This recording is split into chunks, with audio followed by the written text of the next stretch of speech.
Hi, I'm Lynn Chen, and you're watching channel APA.com.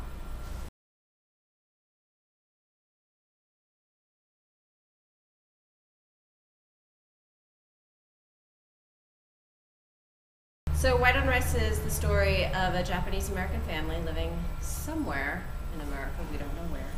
And in it, a 40-something-year-old Japanese man, played by Hiroshi Watanabe, named Jimmy, or they call him Hajime in the movie. He comes home to live with his sister and her brother-in-law and their son Bob. And Jimmy's kind of a freeloader. He's a little bit of a, he's not very mature.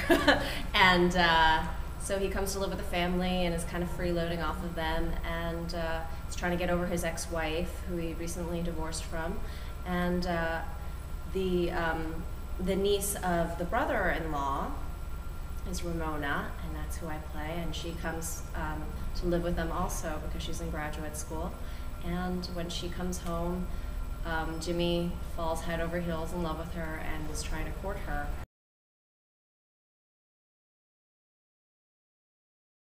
So I actually talked to a lot of my friends who were graduate students, and they told me just what the daily grind was like. It was funny because they were like, "You're always carrying books," and I remember the first day on set when I had a book bag, I was like, "This isn't heavy enough, guys. Like, I need more stuff." And they're like, "We don't have time for this. Like, go, shoot, we're losing the light." And I was like, "But my book bag is so light. I don't understand." So I talked to my friends who are graduate students about that. I assumed she was an English major, so I read poetry.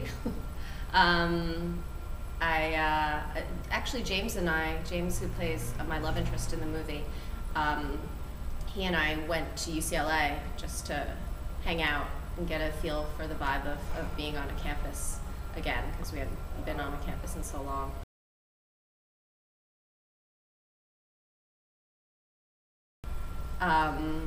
I really liked it. I really enjoyed reading it, and I thought, what a great writer that he wrote so many parts for Asian people, especially Asian women. Because when I first got it, I didn't know who I was reading for, because James had just sent me the script, and he said, you should read the script if you're interested. I'll hook you up with a meeting with the director. And when I read it, there were just so many parts for Asian women in it that I was like, that's rock on, you know, that rarely happens, where you see so many different types of characters.